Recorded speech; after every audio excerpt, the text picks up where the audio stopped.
Salut à tous, j'espère que vous allez bien, c'est Romain et on se retrouve pour la petite vidéo du jour. On va ouvrir un dossier assez sensible mais dans lequel il y a une baisse de régime qui est absolument indéniable. J'ai nommé Achraf Hakimi, le latéral marocain recrue la plus chère de l'été pour le PSG, 71 millions d'euros, bonus compris selon Gianluca Di Marzio, des débuts plus que séduisant parce qu'un véritable impact sur le jeu parisien, des statistiques aussi qui faisaient qu'il était très apprécié pendant tout le mois d'août bien évidemment, au début du mois de septembre, mais voilà depuis quelques semaines, une baisse de régime indéniable pour tout le monde, pour Achraf Hakimi, des choses simples qui loupent tout simplement sur le terrain et puis un impact sur l'équipe qui est devenu assez néfaste, négatif on va dire si on veut vraiment être très dur avec lui. On va faire rentrer plein de choses en ligne de mire dans cette vidéo, dans cette analyse. On va bien sûr se projeter sur le futur parce que la question de son utilisation, des consignes de son entraîneur est pour moi prépondérante dans ce dossier. Mais on va commencer par la destruction des avis qui sont en train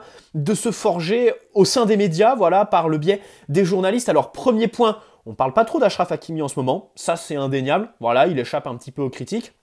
On préfère se concentrer sur Neymar, sur Lionel Messi, pourquoi pas aussi en extra sportif sur les dossiers Icardi-Wanda. Mais voilà, bien sûr, on retrouve une caractéristique du journalisme français autour du PSG plus particulièrement, le sensationnalisme. Aujourd'hui, critiquer Achraf Hakimi, ça fait pas trop de bruit, à part quand tu touches vraiment à quelque chose de très sensible, c'est quelque chose qui vraiment touche le journalisme français, c'est pas une critique. C'est pas une critique parce qu'il y a quand même du vrai là-dedans, c'est-à-dire que les analyses, elles sont vraiment axées pas du tout sur la tactique, pas du tout sur l'essence même du foot. C'est-à-dire qu'en France, dans les médias, on fait beaucoup plus rentrer en ligne de mire les formes physiques, voilà, l'aspect émotionnel, pourquoi pas, les joueurs et tout ça, bien évidemment, c'est pas du tout à tort. Parce que t'as beau bouffer de la tactique à longueur de journée, si le joueur est pas bien dans sa peau, il va pas imprégner les consignes de son entraîneur et ça va, voilà, couler complètement. Comme tu peux préparer un match pendant des heures, si de l'autre côté, l'adversaire est plus fort que toi ou les joueurs sont mieux dans leur pompe dans un meilleur jour, pouf, ta tactique elle tombe à l'eau. Mais voilà, il y a quand même quelqu'un qui est tombé dans la caricature totale dans cette dimension, c'est Daniel Riolo. Alors vous allez me dire, oui, mais c'est un des plus décriés, pourquoi tu le cites lui? C'est vrai qu'il s'est donné une image jusqu'à devenir une caricature, tout simplement, mais il y a quand même une réalité que j'aimerais rappeler. C'est un des journalistes les plus écoutés. Voilà, citez-moi un journaliste qui a plus de poids que Daniel Riolo dans les médias, qui est plus relayé que lui sur les réseaux sociaux, j'en trouve pas beaucoup en France. Donc voilà, Daniel Riolo qui a justement fait la démonstration de ce déni de tactique, d'un peu approfondir l'analyse et juste se conformer à l'aspect émotionnel, la vie du joueur, humain, on va dire l'aspect humain. Pas à tort, mais là, pour le cas de Riolo, si. Je vais vous citer Daniel Riolo, c'était, je crois, après le match contre l'OM. Je cite, « Hakimi a découvert Paris. S'il ne se ressaisit pas, il va couler. Il profite bien de la vie parisienne. C'est donc pour ça qu'il est nettement moins bon en ce moment. » Ah d'accord, ok. Et je ne parle même pas de la photo qu'il a postée sur les réseaux sociaux sur laquelle il pose avec des mecs qui ont un flingue. C'est un délire incroyable. En ce moment, les joueurs de foot sont en train de vriller complètement. Ils sont sur une autre planète. Il a enchéri après le match contre Leipzig. Il y a été un petit peu moins fort puisqu'il s'est juste permis une petite phrase. Hakimi est en train de sombrer parce que voilà, il a découvert Paris.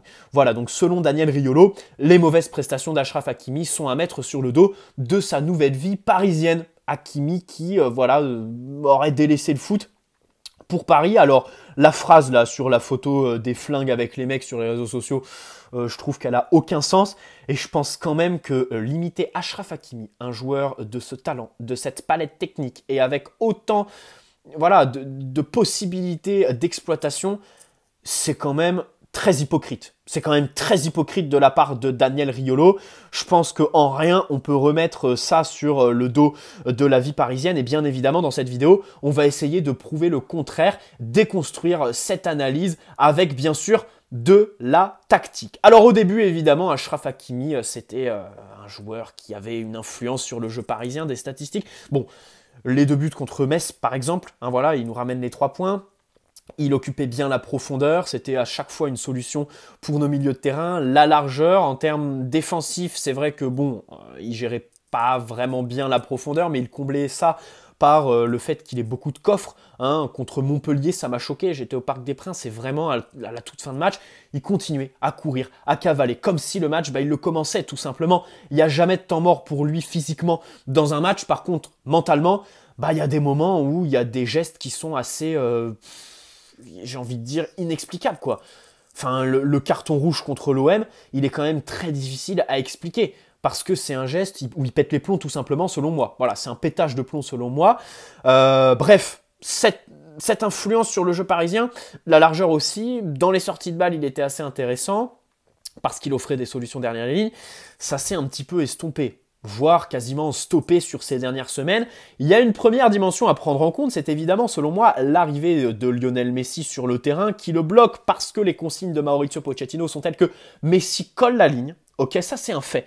Mais surtout, il colle la ligne jusqu'à recevoir le ballon, jusqu'à que le ballon soit sur Lionel Messi, voilà, le long de la ligne. Et après, ensuite, l'animation, c'est évidemment du coup recevoir excentré, isolé, pourquoi pas, si on veut être dur avec Mauricio Pochettino. D'un côté, le bloc adverse est étiré. Ça permet à un joueur comme Kylian Mbappé contre l'OM, par exemple, de proposer dans la profondeur. Donc, à Lionel Messi d'entrer dans le registre qu'il veut adopter sur cette fin de carrière, c'est-à-dire la distribution. Ils se sont trouvés à plusieurs reprises.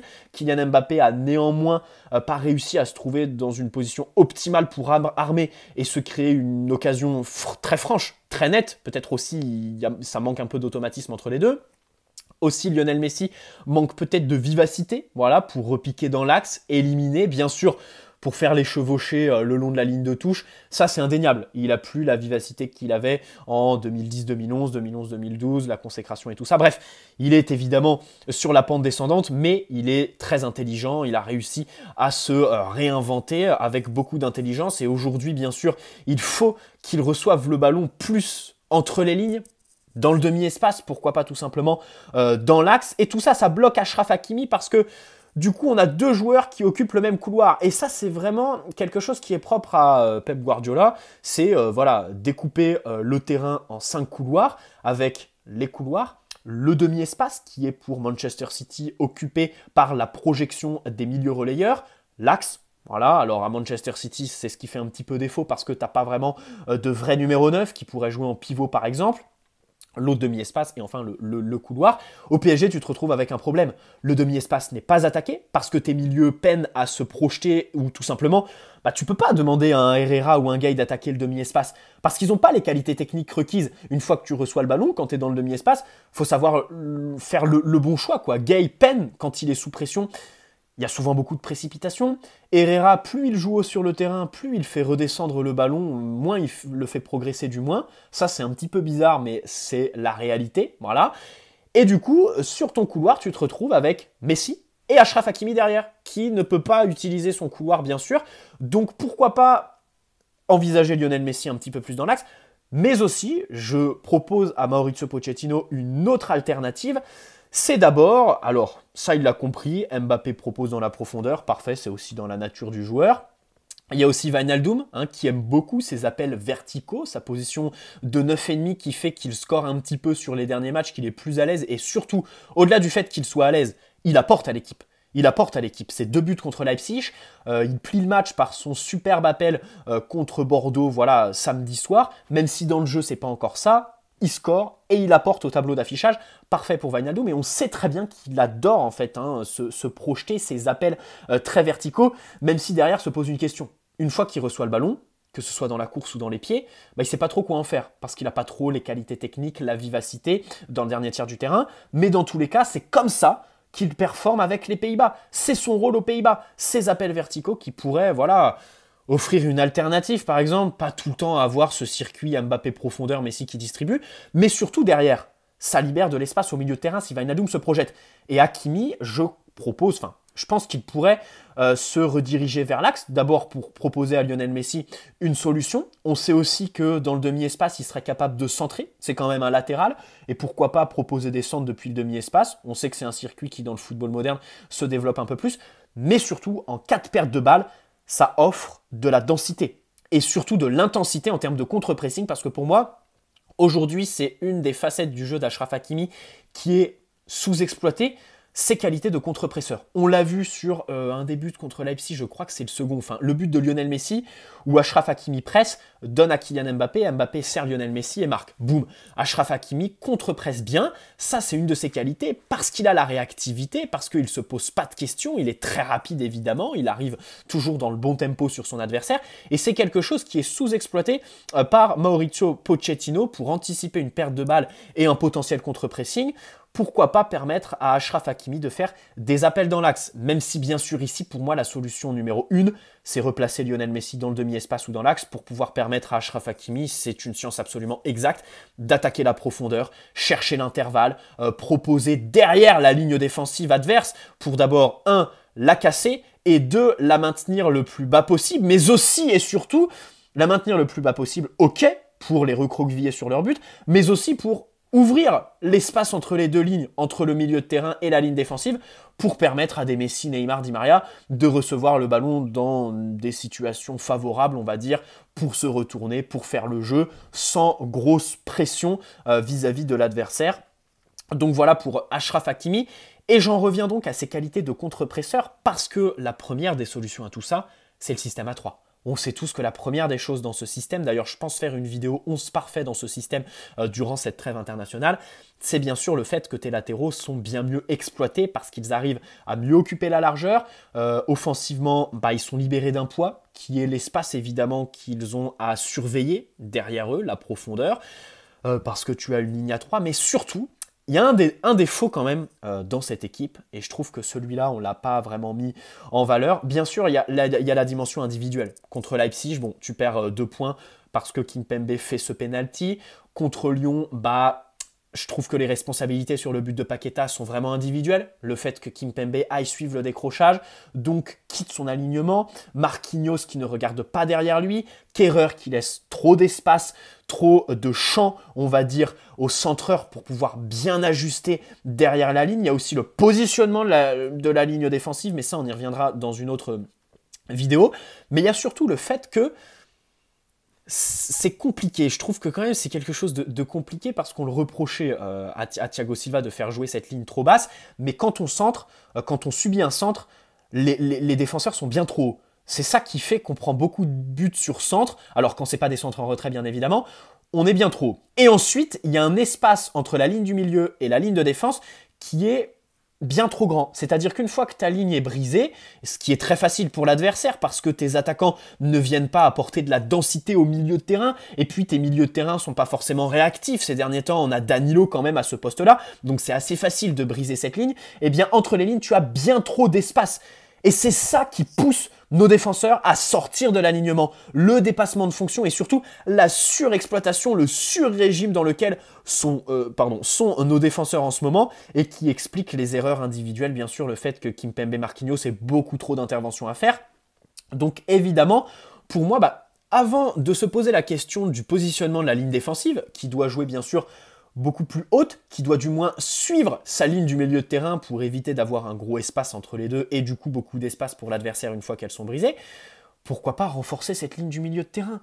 Et bien sûr, le système A5, à 3 défenseurs, parce que c'est plus un système à 3 défenseurs qu'à 5 défenseurs, permettrait au milieu de terrain d'avoir tes 2 latéraux qui, sur la largeur, t'offre beaucoup plus de garantie et beaucoup plus de présence bien évidemment. Ça permet à l'adversaire d'avoir moins de solutions dans les intervalles. Hakimi et Nuno Mendes, tout comme Juan Bernat au poste de latéral gauche, sont très réactifs, sont difficiles à se faire prendre dans les intervalles. Il y a aussi pour Hakimi défensivement, alors dans la dimension collective, là je parle du système en 3-5-2, on va dire, pour vraiment limiter le brisage de ligne.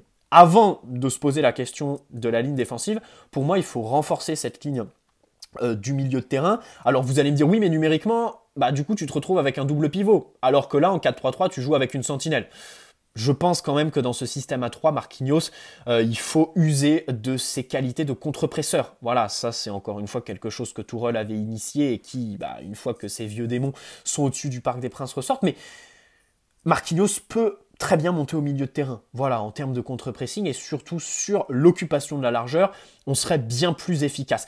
Ensuite, collectivement, seconde dimension, le fait qu'Achraf Hakimi se retrouve dans des situations de contrainte trop facilement. Jusque-là, Ander Herrera faisait bien ce rôle de compensation. On l'a vu par exemple contre Manchester City fin septembre. Au mois de septembre, c'est ce qui faisait qu'il était un petit peu plus à l'aise défensivement, hein, le latéral marocain. Herrera, en tant que milieu relayeur, venait bien compenser. Et ça limitait les situations de contrainte. Là, ces derniers temps, Herrera, bon alors contre Bordeaux, il a été placé dans un rôle assez inédit, assez bas, et qui je trouve a été plutôt bon en fait. Hein, je trouve que c'est un bon rôle pour Ander Herrera, on y reviendra peut-être plus tard. Mais Achraf Hakimi s'est retrouvé trop de fois en 2 contre 1. Voilà. Et bien sûr, bah après voilà, c'est aussi du ressort personnel. L'attitude d'Achraf Hakimi, on va pas la nier, on va pas non plus remettre ça sur la vie parisienne comme Daniel Riolo.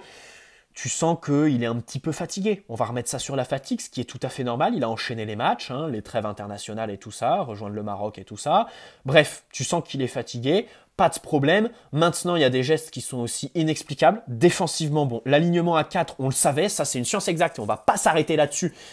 Il est pas à l'aise dans une défense à 4. Voilà, on en revient à ce système de défense à 3. Pourquoi avoir recruté 2 latéraux? En plus, Nuno Mendes qui est jeune et qui donc a besoin quand même de repères dans un système qu'il connaît. Pourquoi avoir recruté ces 2 latéraux pour 100 millions d'euros pour au final jouer en système à 4?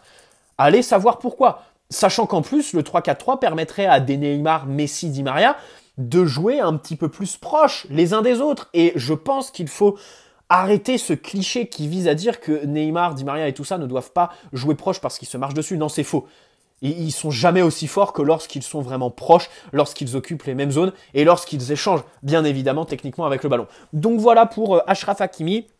Il y a aussi la dimension des centres. Hein. Ces centres sont de moins en moins précis. Voilà, ils centrent de moins en moins. Offensivement, ils peinent, comme je disais, à prendre la profondeur, à faire ce dernier geste, même si contre Leipzig, à l'aller, il obtient un penalty. Bref, Achraf Hakimi, il faut vraiment le libérer. C'est une question d'utilisation pour moi. Voyons l'utilisation et après, on verra la dimension individuelle d'Achraf Hakimi avant de tirer la sonnette d'alarme. Voilà, c'est là que Riolo se fausse complètement dans son analyse, en plus d'être quand même très très simpliste. On choisit vraiment la facilité en France. Le PSG est un club très difficile à analyser, très difficile à appréhender. Mais non, on préfère faire voilà l'éloge des clubs comme Lyon, Marseille, là où les sciences sont exactes, où il y a un football total. Oh, on adore en France. Ok, ça permet à la Ligue 1 d'être un petit peu plus passionnante, ce jeu qui est prôné par des Lens, Lyon, l'OM, parce que ça permet aussi d'avoir des matchs un petit peu plus ouverts, des résultats peut-être moins à leur avantage, parce qu'on rappelle que Lyon, hein, la défense elle est pitoyable, ok. Marseille, sur les 13 derniers matchs, c'en est que 3 gagnés, hein, le dieu Sampaoli est quand même un petit peu redescendu sur terre, et on continue dans les médias à les vénérer, à leur trouver des excuses. Là, dernièrement, ça parlait de l'enchaînement des matchs, mais quand c'était le PSG, évidemment, bah non, on préférait taper sur les joueurs, sur l'entraîneur, ramener l'institution dans les débats du rectangle vert. Bref, c'est un petit peu compliqué. Je trouve qu'on choisit trop la simplicité, en fait, la facilité dans les médias quand il s'agit d'analyser le PSG en se limitant justement, bon, allez, je vais balancer la vie parisienne. Il y a une photo d'Achraf Hakimi avec une arme sur les réseaux sociaux, ça va me permettre d'appuyer mon argument. Et puis terminé, je ne vais pas aller chercher plus loin la question de l'utilisation de la tactique. J'espère que dans cette vidéo, on aura un petit peu contredit, déconstruit tout ça. Si c'est le cas, eh bien n'hésitez pas, si c'est le cas selon vous, bien sûr, c'est à vous de juger.